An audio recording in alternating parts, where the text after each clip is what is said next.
दोस्तों, हम में से सभी लगभग ये बात जानते हैं कि एक बार महाराज इंद्र के लिए महर्षि दधीच की हड्डियों से बनाया गया एक वज्र तैयार किया गया था, जिससे देवताओं ने राक्षसों पर विजय प्राप्त की थी।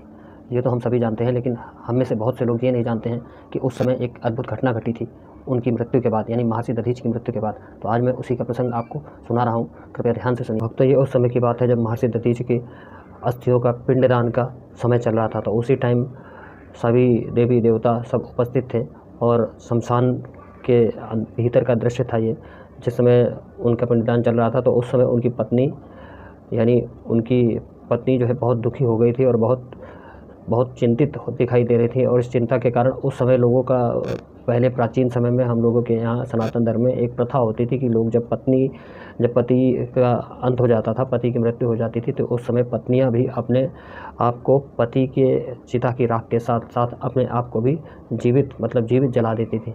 ये उस समय की बात है।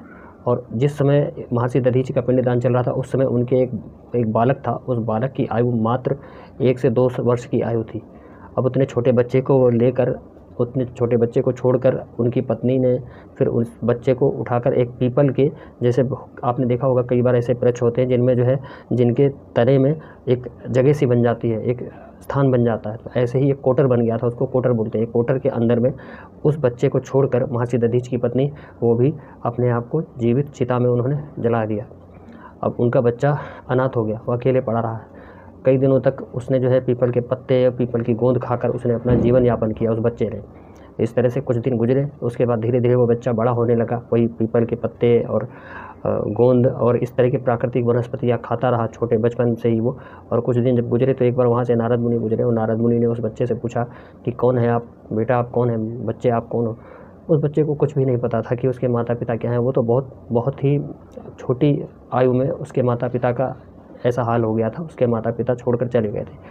तो उसने जो है सीधे नारद मुनि से सवाल किया कि मैं कौन हूँ।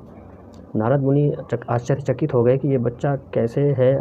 तो उन्होंने अपनी दिव्य दृष्टि से देखा नारद मुनि ने, और देखकर उन्होंने बताया उस बच्चे को कि देखिए, आप बहुत महान महर्षि दधीचि के पुत्र हैं। आपकी माता ने उनके मृत्यु के समय ही अपना भी शरीर त्याग दिया था, और आप एक महान ऋषि के पुत्र हैं। आपको चिंता की कोई आवश्यकता नहीं है। खैर, बच्चे ने पूछा, उस वक्त उस बच्चे की आयु 6-7 वर्ष की हो चुकी थी। अब उस बच्चे ने एक बार फिर से नारद मुनि से पूछा कि जब आपको इतना पता है तो आप मुझे ये बताइए कि मेरे पिता की मृत्यु क्यों हुई। तो नारद ने बताया, आपके माता पिता की मृत्यु का कारण शनि की महादशा है। उन्होंने कहा, मैं इस अवस्था में अनाथ क्यों हो गया, मैं क्यों अनाथ हो गया। तो नारद मुनि ने इसका भी उनको उपाय बताया। नारद मुनि ने इसका भी उत्तर दिया कि ये भी आपका शनि की महादशा की वजह से है। तो उन्होंने कहा कि अब मेरा जीवन क्या ऐसे ही गुजरेगा? अगर ऐसे ही गुजरेगा तो इसका भी कारण कौन है? तो उन्होंने कहा, इसका भी कारण शनि की महादशा है आपके ऊपर। उन्होंने कहा, ठीक है, कोई बात नहीं। इतना कहकर नारद मुनि अंतर्ध्यान हो गए, और वो बच्चा बहुत चिंता में पड़ गया और उसने ब्रह्मदेव की आराधना शुरू कर दी। उसने ब्रह्मदेव को, कई वर्षों की तपस्या के बाद उसने ब्रह्मदेव को प्रसन्न कर लिया और ब्रह्मदेव से वरदान मांगा कि मैं जिसको भी अपनी दृष्टि से देखूँगा वो तत्काल भस्म हो जाए। ब्रह्मदेव ने कहा तथास्तु, और उसको वरदान दे दिया। ब्रह्मदेव वहाँ से अंतर्ध्यान हो गए, और उसके बाद कुछ समय बीता। उस बच्चे ने शनिदेव का आवाहन किया।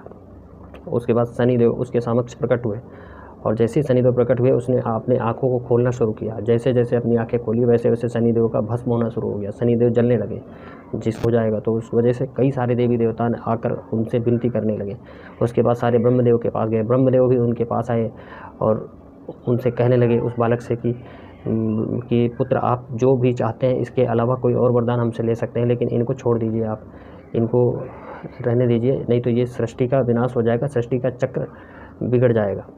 उस बालक ने ब्रह्मदेव से 2 वरदान मांगे। पहला वरदान कि सृष्टि में आगे से भविष्य में कभी भी किसी भी बालक पर जन्म से लेकर 5 वर्ष की आयु तक शनि की कोई भी दशा का प्रभाव नहीं पड़ेगा, पहला वरदान। दूसरा वरदान ये मांगा, क्योंकि उन्होंने जन्म से लेकर अपनी 6 या 7 वर्ष की आयु तक पीपल के भीतर बैठकर अपना जीवन यापन किया, इसलिए उन्होंने ये दूसरा वरदान मांगा कि जो मनुष्य सुबह ब्रह्म मुहूर्त में पीपल की जड़ पर जल डालेगा, यानी जल अर्पित करेगा, उसके जीवन में कभी भी शनि की किसी भी दशा का प्रभाव नहीं पड़ेगा।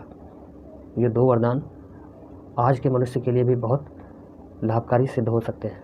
नहीं, तो उस बच्चे ने क्या किया कि अपने दंड से उसने एक प्रहार किया शनिदेव के पैरों पर, और जिससे शनिदेव को मुक्ति मिली उसके बाद में उसके प्रहार से। और जब शनिदेव मुक्त हो गए तो उसी के कारण जो है शनिदेव आज भी जो है, शनिदेव बहुत धीमी गति से चलते हैं। इसी के कारण शनि का नाम जो है शनिश्चर पड़ा। शनिश्चर का मतलब हुआ शनि यानी धीरे धीरे, चर यानी चलना, यानी धीरे धीरे चलना। इसी वजह से शनि की ढैया और 7.5 भी होती है हर मनुष्य के जीवन में। और शनि का रंग तभी से काला पड़ गया, और शनि काले रंग की प्रतिमा इसी वजह से संसार में शनिदेव की देखी जाती है। उसका मेन कारण यही है। और दूसरा, शनिदेव धीमे चलते हैं वो इसी कारण से इस बालक का नाम पीपलादी पड़ा, क्योंकि उसने अधिकतम जीवन पीपल की जड़ में अपना गुजारा था। इसे पीपलादी का नाम आप सभी ने सुना होगा, लेकिन पीपलादी के बचपन की कथा आप किसी को नहीं पता है।